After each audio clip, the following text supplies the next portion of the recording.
when your Southern president mom, Uma Thurman, takes in the information that you're gay and immediately says, let's get you on Truvada. When she says, let's get you vaxxed so we can prep for you to bottom tonight. Uh-huh. Uma Thurman, that's an ally. That's like she has a secret button under like the Oval Office desk, and a drawer pops out with a douche in it. The bidet is doing a lot of heavy lifting around the White House these days. Absolutely. Oh my god, I don't even know where to start. Hey, how about let's start by saying the name of the podcast. Hi, this is The Swamp. It's our podcast, it's an acronym. Stands for some whack-ass movie podcasting.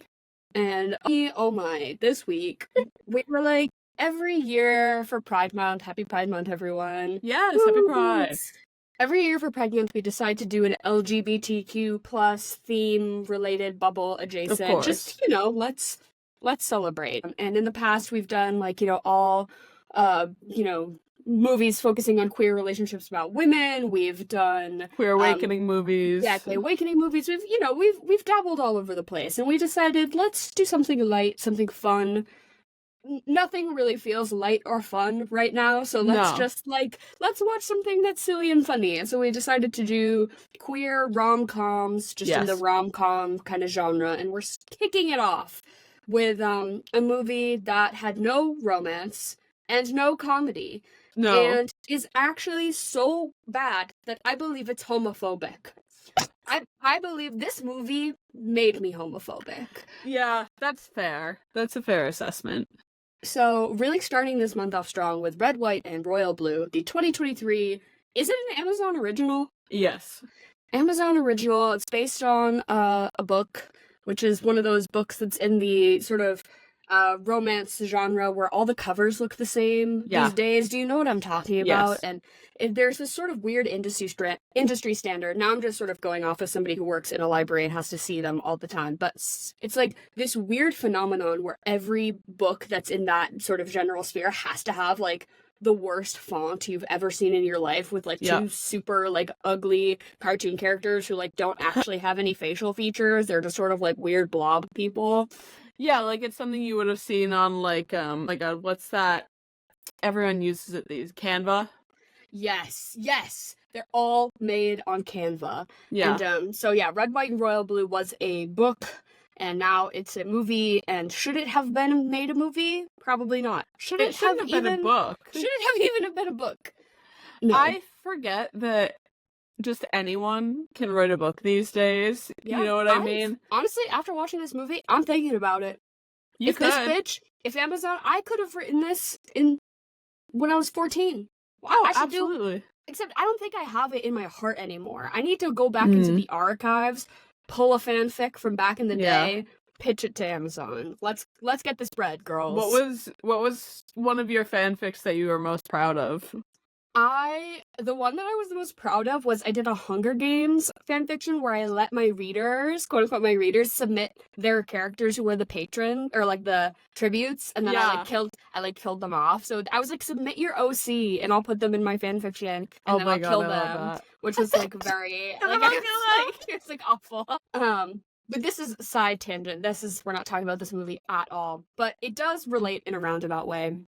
That Brittany Broski in her new episode of Royal Court giving her smut fanfiction about Cole Sprouse returning from the Gulf War, giving it to him and looking him in the eyes while she did so. I could not believe it. She's amazing. She's my hero. That's why I felt bold enough to ask you today your fanfiction past. Well, no, because I'm not even going to admit to some of what's out there. And if I had to look the male celebrity dead in the eyes and hand him what I had written, I think I would sooner shoot myself. That's insane that she did that. Can you tell me which male celebrity? No, actually I can't. Nope. And we're gonna move on to the fact that Red, White, and Royal Blue, the book, found its origins in The Social Network fanfiction about the Jesse Eisenberg character and the Andrew Garfield character. This was originally gay smut about The Social Network. And then I knew it had to have a fan fiction element to it. Some woman didn't just write this. No, she wrote gay fan fiction, and then the 2016 election happened, and she thought, what would really spice things up here? And used that to turn that fan fiction then into this book. So that's the origins, that's the roots, that's what my sources say. That's insane. Which really lays a good foundation for your expectations going into this movie, because as soon as I learned that, it all clicked into place. I was gonna say, yeah, absolutely. Because this came out in 2023, but it does feel straight from 2017, like bad in that way. Yeah, I would say somewhere between 2014 and 2017 is where I believe this movie exists, suspended in time. Yeah. Even down to the way the characters were talking to each other, the way everyone was dressed. They're like at the fucking royal wedding. Yeah. And everyone is in a Macy's prom gown from 2015. Yeah. And I'm like, okay, so the budget. $0 for costumes, $0 for set, $0 for a script supervisor, $10 million for Uma Thurman. Production. Exactly. Done. Oh my god. Budget set. Don't forget, $5 million for Rachel Maddow. My god, I truly believe that a year was taken off of my life every time they PowerPoint slide transitions to dual screen her narrating what was happening. It happened like 6 times, and every time was like a shock to my system. See, I grew up in a Rachel Maddow household. It was like once everyone had gone to bed, and then I would like go downstairs to refill my water or something like that, and my dad every day, Rachel Maddow. I love that. Love that for you, Bob. Oh. Yeah, so I was never jump scared. If anything, it was like having an old friend pop back up on your screen. My god. I'm sure she would love to know that you got that experience out of her cameo in this film. I bet. Well, she was the most gay pride for me in this film. Yeah, this film felt homophobic until Rachel Maddow popped up, and I'm like, thank God. Yeah. Thank God. Stamp of approval. Now suddenly I'm behind it. Exactly. I don't even know where to start. So, the general premise of this film, if you're not aware, because honestly, don't watch this movie. Just listen to me right now. Listen to me describe this and believe every word I say is the truth, because it is. This film is about how the first son, meaning the president's son, is a boy who exists, and the prince, he's like the Duke of Cambridge or something. His grandfather is the King of England, so he's a royal. He has an older brother, so he's not really super. He's the heir to the throne, the older brother. Yeah, so it's not that crucial of a royal position, but he's making headlines. He's a public figure. Yeah, and he's Prince Harry. These two twinks all in love. And they have a little tension. Don't say twinks. That word means nothing anymore when you say Are they not? Like that. Are they not twinks? I don't know. Look at me and say Nicholas Galitzine not a little twink. You think he's a twink in this? I think he's a twink in his life. Okay, that's fair. The other one, The other one not so much. The other one not so much. Well, the other one felt like he couldn't play gay to save his life. Are you kidding me? From the beginning of this movie, I thought that man was so violently gay. Are you serious? That there was no way that it was taking the turn of him being like, I think I may be, like, boys? I'm like, you have been douched and prepped this entire film. What are you talking about? What are you talking about, sir? But I think it was, just the chemistry wasn't there. But chemistry was atrocious. The entire film just felt like a table read. It was so sterile. I've been sterilized after watching this movie. Yeah. For a movie that feels so much like gay porn for straight women, there's virtually no spice, as the kids would say. Which is exactly what they want. No spice. This is why it makes sense. But these two public figures, young adult men, meet. There's a little tension, sort of an enemies to lovers situation. They don't really like each other. Barely. The president's son is like a party boy. He's kind of fratty, kind of douchey a little bit. And then the prince is obviously, he's very proper and he's English, and they don't, see eye to eye about whatever. Who cares? And then they're like, why do you hate me? Why do you hate me? Nobody has ever had that conversation in real life with somebody. No. I promise you that. So what exactly was it that I did that pissed you off? No, I don't want to know. I don't want to know. I don't want to talk to you. Yeah. But so they, reconcile a little bit, and then there's some sparks, there's some flirting, and then there's a kiss, and then it's like, no, we cannot be gay. We're both political public figures. This is going to be bad. But they continue to sort of progress their relationship in private, and then it hits the point where they're like, okay, we have real feelings for each other. We're going to try to make this work. And then this reporter who had slept with the president's son in the past decided to leak all of their private emails, which he somehow got access to basically out them both, and they both get outed, and then they're like, we're gonna be proud about it, and they decide to be proud about it, and everyone really respects them and was like, you didn't have to hide. And then his Uma Thurman is president again, woo, and that was the whole movie. And yeah, it was like virtually sexless, which was crazy because I thought this movie was gonna be about two sluts. It was gonna be about two slutty little men just getting horny and romping around in the dirt, and I was so wrong because this movie sterile sex scene. This movie just had it gave me the vibe that they were both just gonna be really slutty about it. I don't know what, so it maybe because it comes from that like adult fiction genre of books that is just essentially smut, that I'm like, okay, so this is gonna get quote unquote spicy, this is gonna get hot and heavy. The first time he like whispers into Nicholas Gallatin's ear, he's like, then I'm gonna take you upstairs and I'm gonna do disgusting, rotted, nasty things to your body. And I was like, my God. I was like, that was kind of a lot. And then they go upstairs and it's just the most like, they just have a cuddle. They just, like, they have a nice heart-to-heart and, like, a cuddle, and then, like, the camera pans away, and I was like, what the fuck is going on here? It's insane. They were, like, dry humping to the beat of a polo game at one point, and I was like, and then the next scene is him being like, well, I've never had sex with a boy. I'm like, were y'all not just fucking? Were y'all, fucking? No, it was a lot of dick sucking to start off with, is what I was assuming. It's just so crazy, because, like, it was very much like they start getting into it, and the camera cuts to, like, afterwards. Mm-hmm. I'm like, you're kidding me. Show me one naked butt. Yeah, show me even, like, a happy trail. Show anything. me... Anything.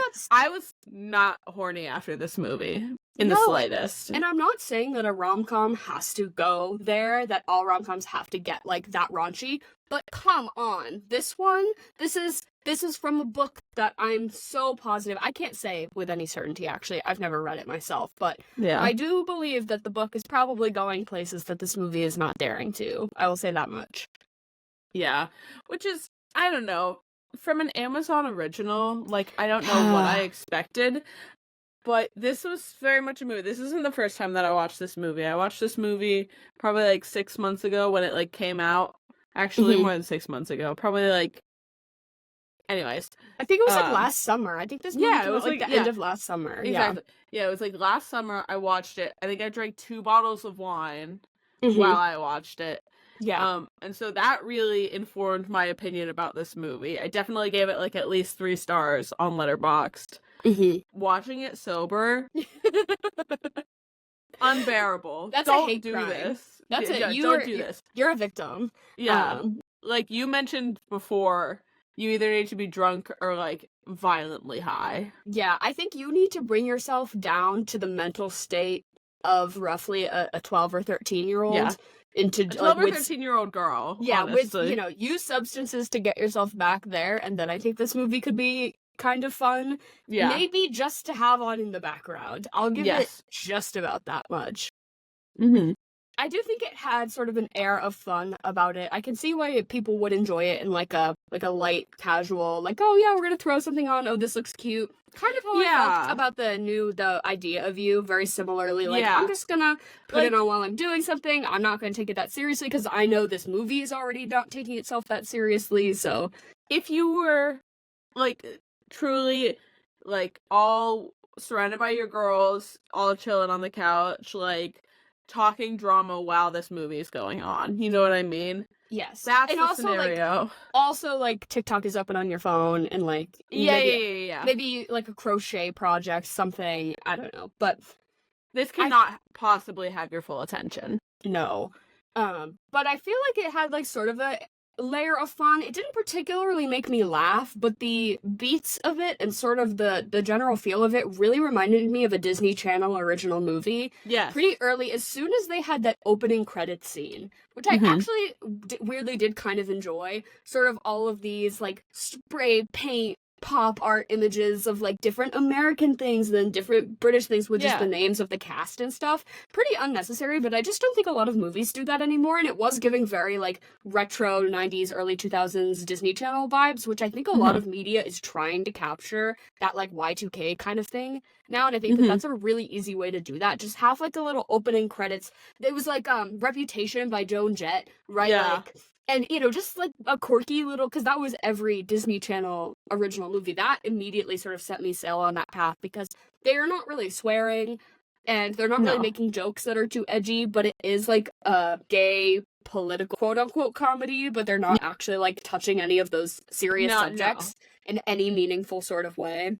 So it almost felt like Disney Channel original movie for adults, basically.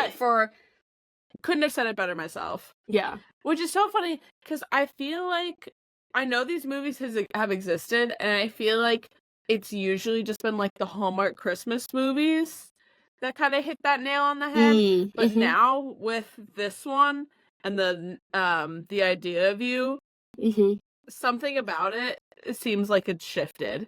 You know what I mean? Because I wouldn't be caught dead watching these movies normally. No. But I've watched both. Yeah, but it's almost like a joking, like, haha, this looks so bad, let's put it on. Yeah. Kind of vibe. But I think it really is the new Hallmark is started as a fan fiction, became an adult rom-com book with a Canva cover, which then gets turned into a movie. And this is the fan fiction movie, I think, is really on a trajectory to become way more mainstream, because it started off sort of with like 50 Shades of Grey, right? Where Absolutely. It was this taboo thing that it was like, ooh, did you know that this was Twilight fan fiction? Ooh, it was horny Twilight fan fiction, and then it became a real book, and now it's a movie, and that's crazy.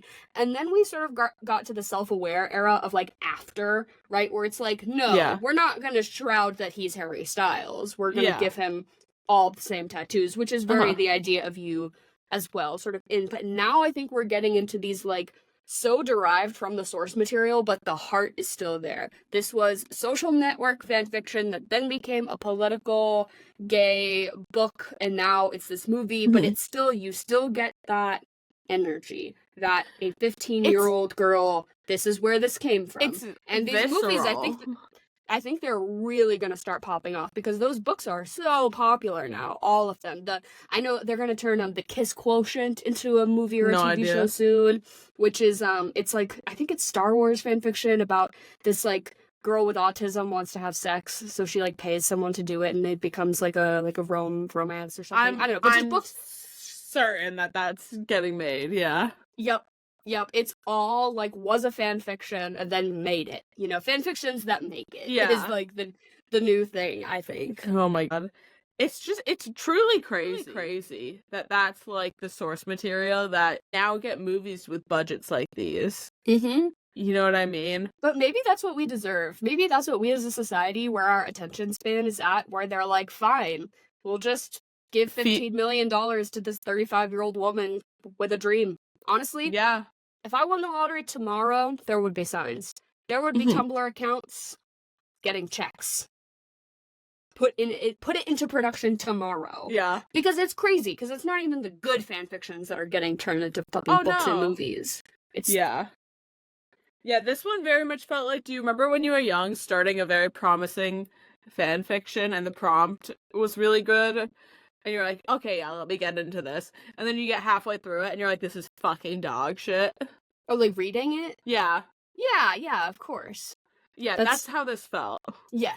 Yes, well, okay, all the tropes are there, right? We're setting this up with a strong foundation. Enemies to lovers. Strong pillars. Good bones, right? And then we just look at the whole, we take a step back, and, like, you know when you get a juicy chicken wing and it looks so good and you bite into it and it's just like mostly skin and bones and you're like, fuck. That's what this movie is. Yeah.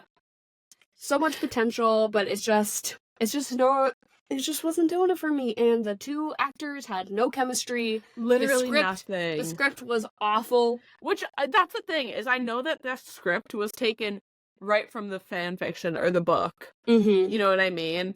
Because it's the sort of dialogue that might sound kind of witty and cute on paper when you're reading it in your mind, in your mind palace. You're like, oh, yeah, that's how... But the way they spoke to each other was so jarring and making my skin crawl that I was, like, having secondhand social anxiety about, like, when they were like, we're really opening up to each other. I'm like, what the... You're just telling him your favorite color. What do you mean? Like, and the stakes could have been so much higher. Because...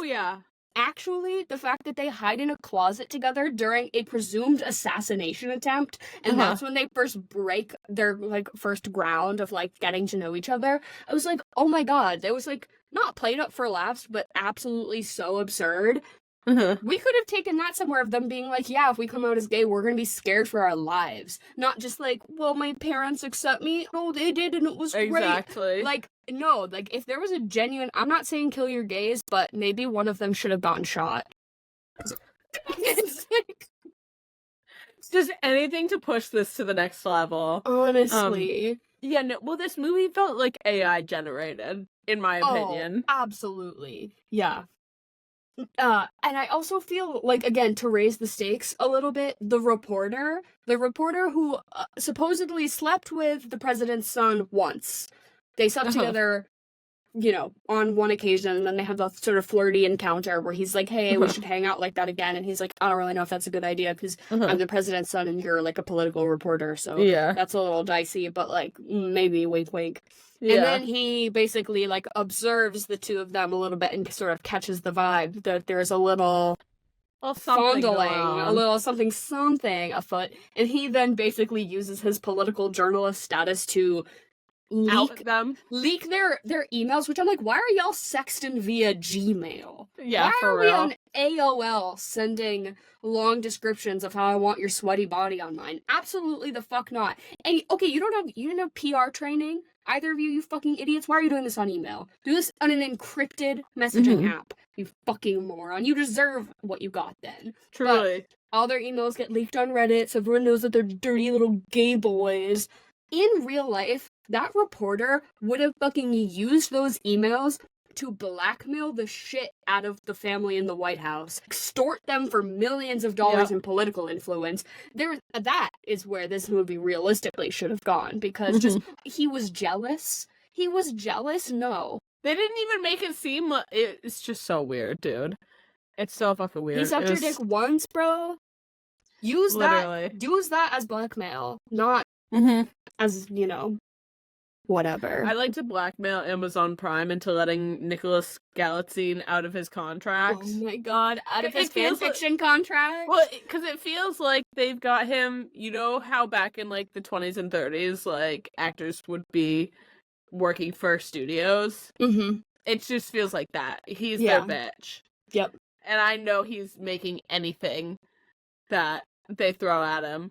I'm at least glad that the other guy, Taylor Perez, is not, like, in their back pocket, because I was appalled.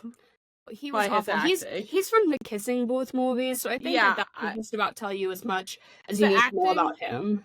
Reminds me of, like, Big Time Rush. Yes, it's a Disney Channel original. Exactly. Reminds me of Big Time Rush. He also gave me big Ryan Reynolds vibes, which makes me want to smack my head into the corner of a table. Yeah, he was not doing it for me. Anyway, I was like, actually, I didn't find him cute. I didn't find him charming. And he's a hot man.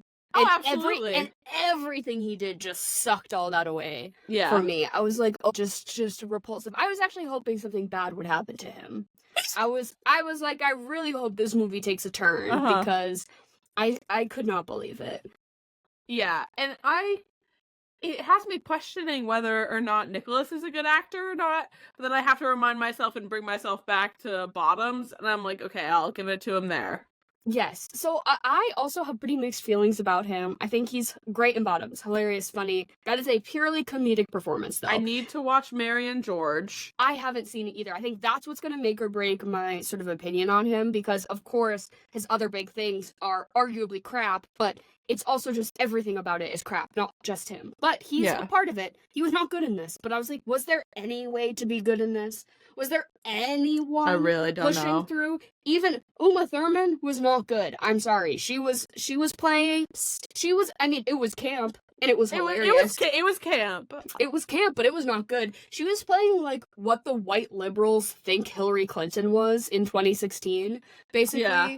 like, I'm a girl boss president. And yeah, my son might be gay, but I don't care. I make bathrooms for everyone. And like, that is not how a president would be. This is some idealistic Tumblr girlies vision of Hillary Clinton in 2016. That's what we're getting here. Even down to like she's wearing like the red like fucking pantsuit and she has like a blonde long bob and she's talking in like a I'm Southern but I'm restrained and like she was oh my god, was very giving that and it was just killing me. It was giving Sandra Bullock in The Blind Side. Oh my god. But yeah, she's like the odd liberal from Texas. Yes, You ain't never seen one of these before. They're like, welcome to our house. That's just a Pier 1 Imports. Literally. They're like, no, we're like a racially blended family. And their house is just like Pier 1 Imports. They're like, no, exactly. We live in Austin, Texas. We're so multicultural. Oh my god. I will say that I would have loved Uma Thurman to hold me and talk to me about my queer identity. Offer to get vaxxed, waxed, ready to suck and fuck. That's waxed. That's for real. That's what she was ready to go to bat for him. And that's all I would need. But like, yeah, if that could be the coming out that I had, because I've seen that was to me the best part of this movie because I personally had not a great coming out to my parents, and I know plenty of other people that have had like really shitty experiences coming out to their families and their loved ones. If Uma Thurman heard me say, I'm licking puss, and said, hold on, let me call a pizza for us. Let me call your doctor and get you what you need. But, like, if that was the experience I could have had, I would have been a different person. Yeah, oh, for sure. No, that whole scene cracked me up. And just, like, there were so many, like, weird liberalisms.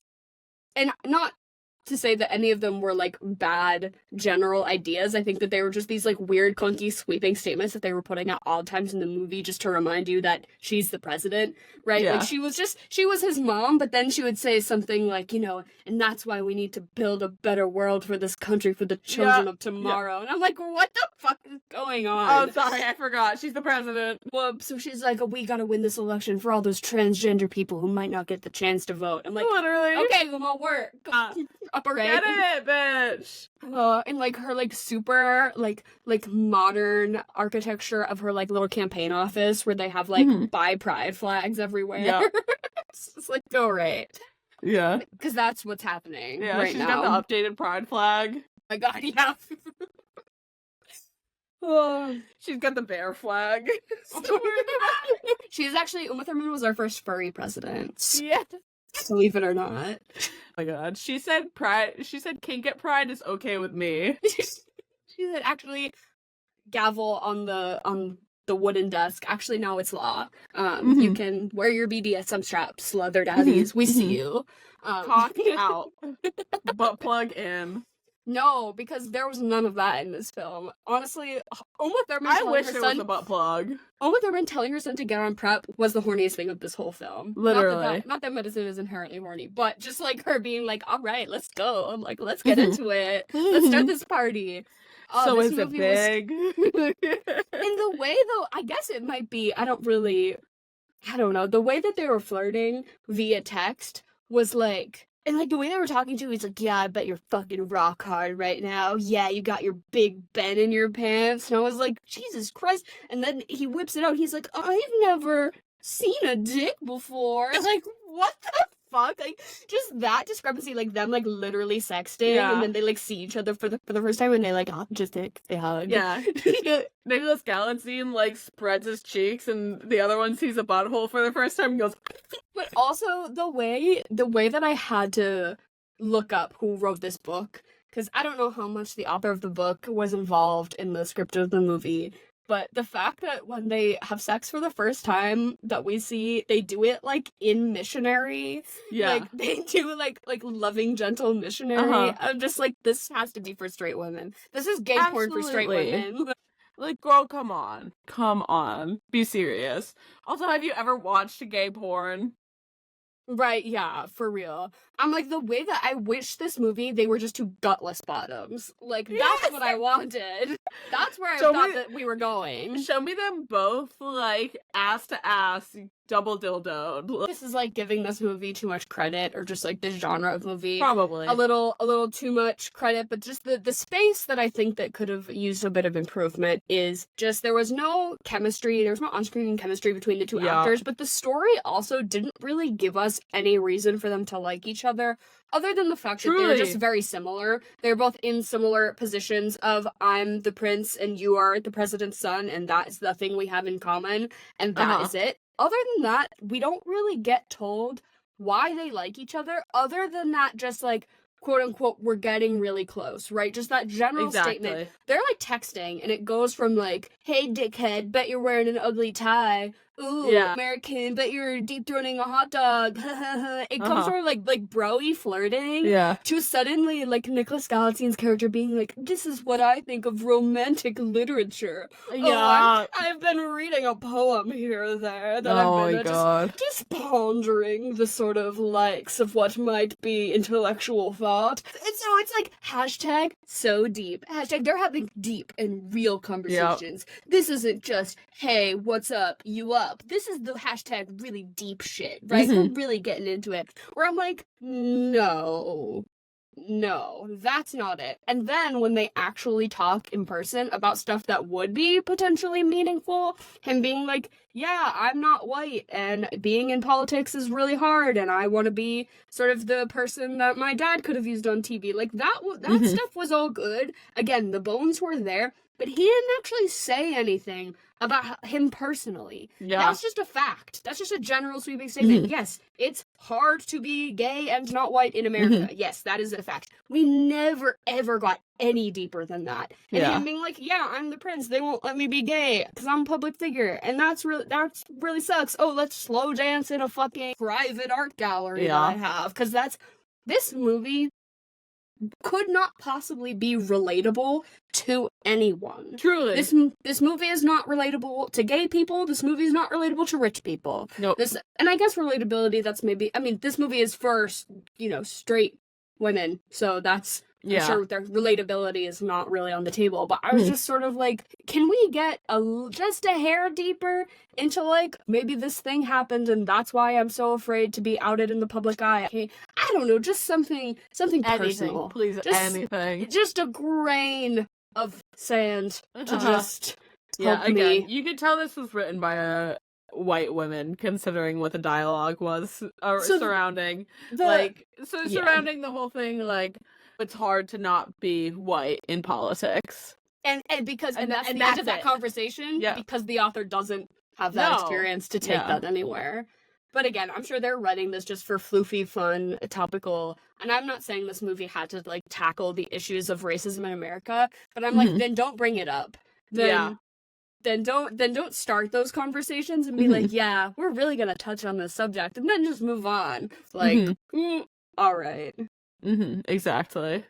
But if we want to get into Fuck, Marry, Kill, who do we think the third? Are we just gonna pick from the three? Well, I was gonna say the three gay men, the reporter, but he's kind of irrelevant. So yeah, let's do Uma Thurman. Obviously, Nicholas I'm gonna marry. This is easy. Yeah, for sure. I'm gonna marry Uma. I'm gonna fuck Nicholas Galitzine, and then I'm gonna kill the other one.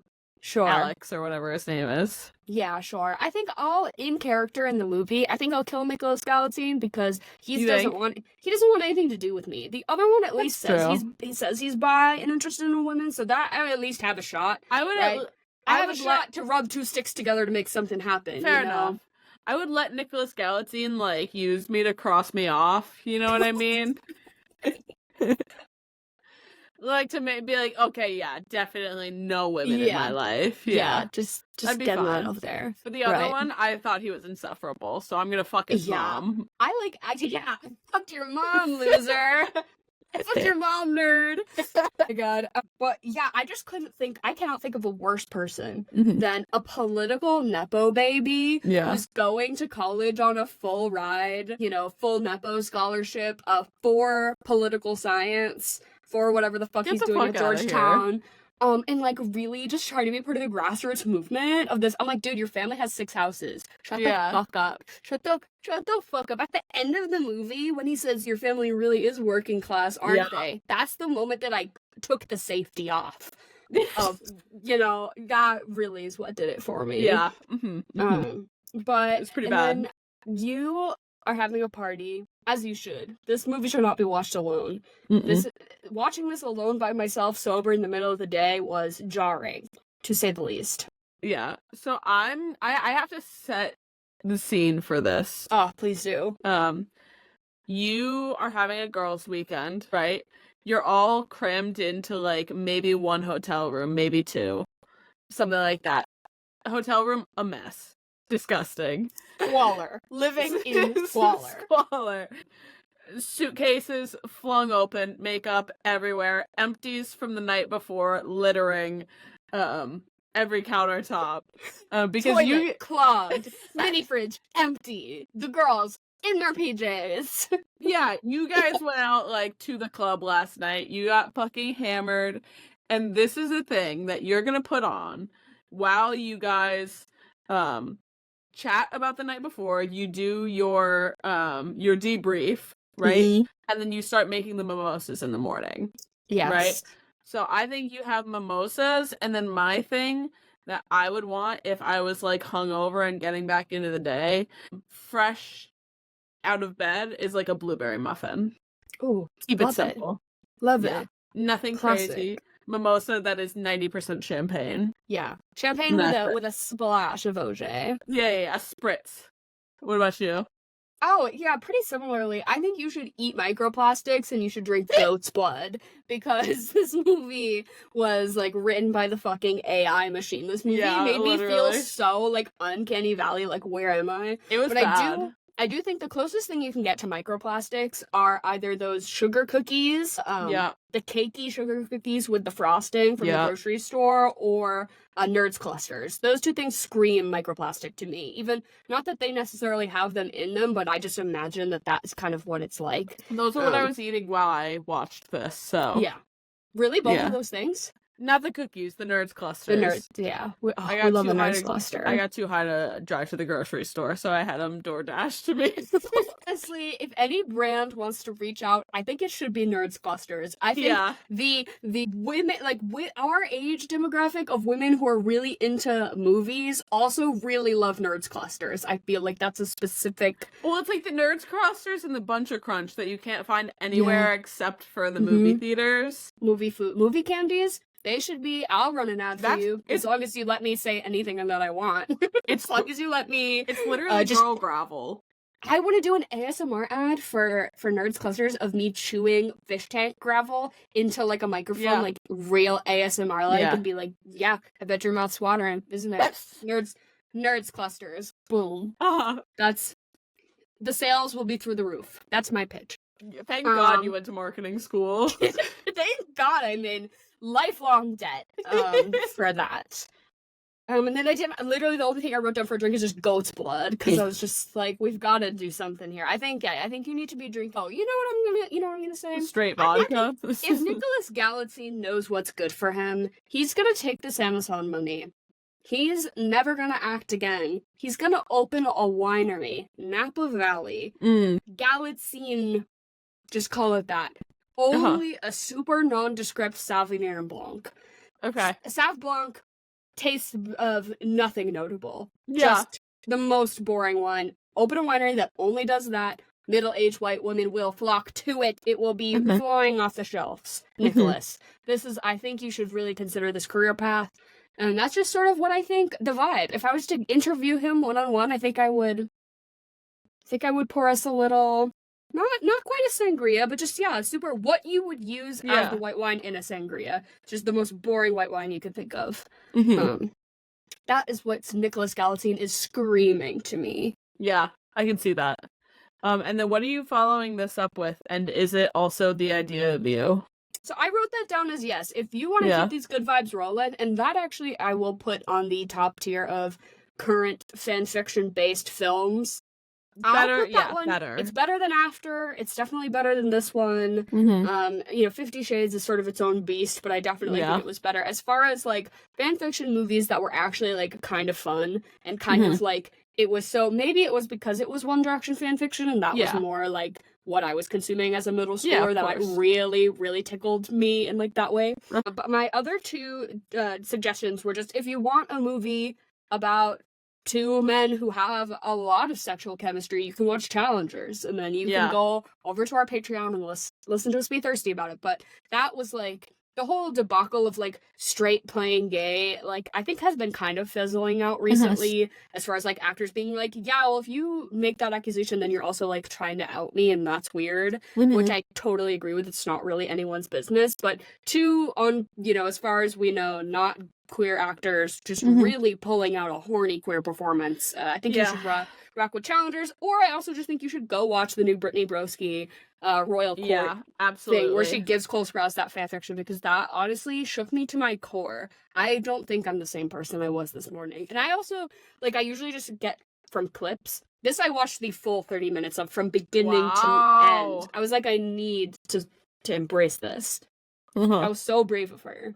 Truly. She deserves a Purple Heart for that. Yeah. What about you? I just had The Idea of You. Oh, yeah. Miss Annie, just, oof. Like, I at least had fun with that one. Yeah, this one I was high and not even having that much fun. How was he gayer in The Idea of You than he was in this? Literally. Like, truly. Riddle me that. I couldn't I can't explain it to you. But what are you gonna rate this? I'm gonna give it a 3. I was gonna give it a 4. Yeah, I think it was pretty bad.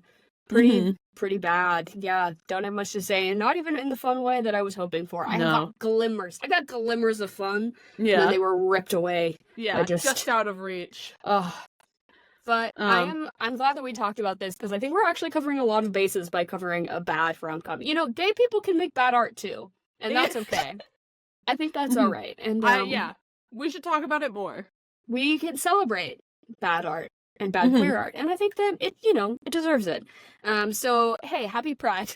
Hey everyone, happy Pride. We're gonna be doing queer rom-coms all month. We haven't really set on anything in stone, so if you want to suggest some of your faves to us, just a gay movie about romance in any way that made you laugh and made you kind of happy and kind of like, nice.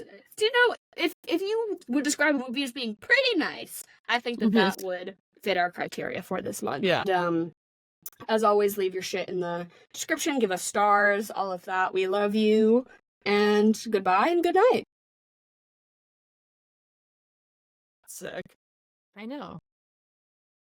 Red, white, and royal blue. More like red, white, and who could it be but Jen? She's my mom. She's here to do her intro and podcast segment. Chocolate or vanilla. She's going to say 2 things. We're all going to say which one we like better. It's a hoot, it's a holler, it's a romp. Jen, how are you? And is there a theme this week? I am pretty good. And so the theme is people who you would like to see work together even though they have never. Right. Okay. So you're going to give us 2 sets of 2. And we're going to pick. It's going to go. Oh, okay. Oh, I'm excited. Is this specifically that we want them to just be in a movie together, period, or we want them to be in a romantic entanglement in said film? What was your intention with these pairings? I think that my intention was just to work together, but let's go with you want them in some kind of rom-com together. Okay. Let's do that. Okay. First one, Jack Nicholson and Nicolas Cage, Daniel Day-Lewis and Gary Oldman. Fuck Gary Oldman. So Yeah. I'll say Nicolas Cage And Jack Nicholson. That would be a complicated romance. I am gonna jump on that one as well, but I think they could match each other's acting freak. Yeah, definitely. That's a no-brainer for me. Yeah. I want to see Jack and Nick for sure. Next one is Meryl Streep and Kate Blanchett, or Meryl Streep and Helen Mirren. Meryl Streep and Kate Blanchett, because that would Yeah. be electric. I would want nothing more. How do they not work together? That's crazy. Oh, I would love to see. Definitely don't fact check me, but this is to the best of my knowledge. Okay. Yeah. Two queens coming together to maximize their joint slay. Yeah. I think yes. Yeah, you guys both say Meryl and Kate, obviously, right? Yeah. Love me some Helen Mirren as well, but I think that for the vibes, it's got to be Meryl and Kate. I do love Helen Mirren, and I know you guys don't like the Fast and Furious, but she plays Jason Straham's mother, and she's wicked funny. Yeah. Have you guys ever watched Reds too? She's really good in Reds. No. Yeah. Nope. Okay, next one is Angelina Jolie and Charlize Theron, or Willem Dafoe and Samuel L. Jackson. I gotta go with Willem Dafoe. I feel kind of neutral about Samuel L. Jackson. I think he's fine, but I think Angelina Jolie and Charlize Theron together would be too sexy. That would be too hot. No, that's what I want to see. No, I think that the Earth would implode or something. I think that there's a reason that we don't have it, and I think it would be too good. No, I want to see it. I would risk the Earth imploding for that. I'm Show gonna it choose to those me. two. Show it to me, Rachel. I would go with Angelina and Charlize too. I love Nice. Charlize Theron. And definitely shout out to the Italian Job, because she was in that. Dara's favorite movie. My favorite movie. Okay, next one is Annie Hathaway and Natalie Portman, or Viola Davis and Regina King. They've never worked together. I feel like they play a lot of. I bet they audition for a lot of the same roles. Actually, they play a lot of same serious drama, monologue-y type beat shit. So I gotta go with Miss Natalie Portman. And who was the first one? Anne Hathaway. And Miss Annie Hathaway. Yeah. Oh my god. Two powerhouses. Mm-hmm. Those two would queen out together. I have to choose them. They're at Nicholas Galatzin's winery. This is gonna come before when I say that in the episode, but sneak peek for later when I suggest that Mr. Galatzin should open a winery, because I think he should. Yeah, those two. I will say the same. I will say Annie and Natalie. Next one is Jared Leto and Joaquin Phoenix, or Denzel and Will Smith. I only want Joaquin Phoenix and Jared Leto to be put in the same movie so that they have to be forced to fucking fight to the death and eat each other or something. Yeah. For real. Like a murder-suicide Romeo-Juliet thing. A movie that makes them method act in a way that reverts them back into being normal, good citizens. I want them to both have to method act so hard at being fucking normal that it breaks their brains and just neutralizes anything that was leading up until that point. That's what I'd like to see.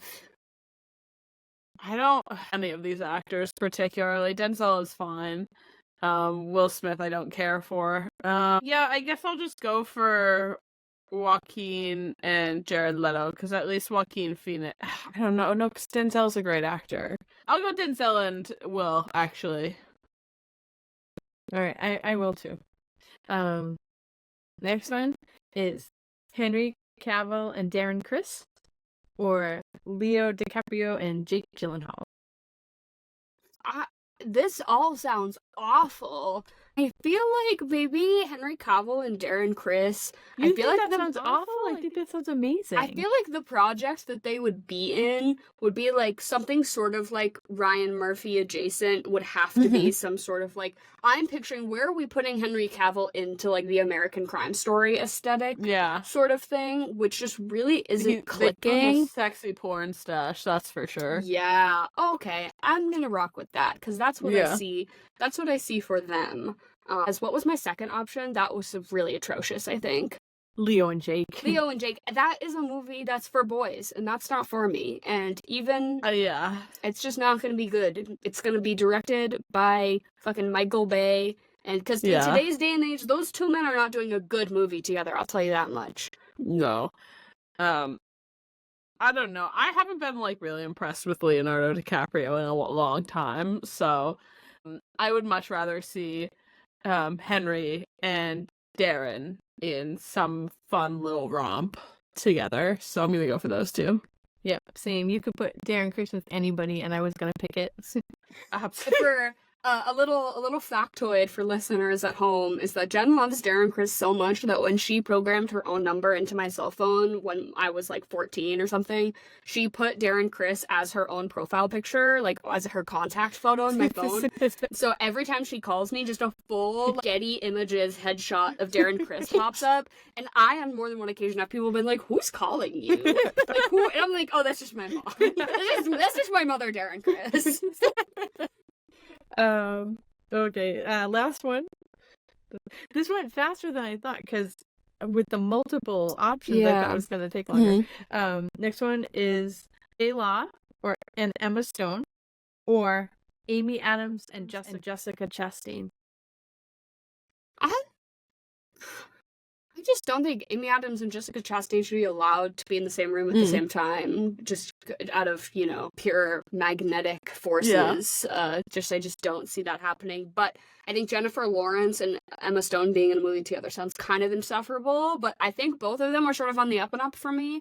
I think if it were 2015 and you said that to me, I would say put an ice pick through my eye. But in 2023, I actually think that they could potentially make something really cool together. Yeah. So I'll say if Emma Stone is on her like art house film bullshit, J-Law's really gonna try to get back into, doing it right. I think the two of them could definitely make something pretty cool. Yeah, I think they have great chemistry together as people. I know I've definitely watched, they have like a Lynn Hirschberg interview with like W Magazine floating on the internet somewhere. And so those two, I think would fucking crush it together. I would love to see that. And I think that they're both just such good actors in their own right that they could do some weird shit. Yeah, So. if Emma Stone made J-Law get real freaky with it, like get real weird I think with she it. would. Yeah. And I think she has the capacity to. Absolutely. Absolutely. I would love to see her like calibrated at that higher standard once again. I agree. Emma and Jennifer for sure. I Absolutely. think that would be a good movie. And that is it for people we would like to see work together.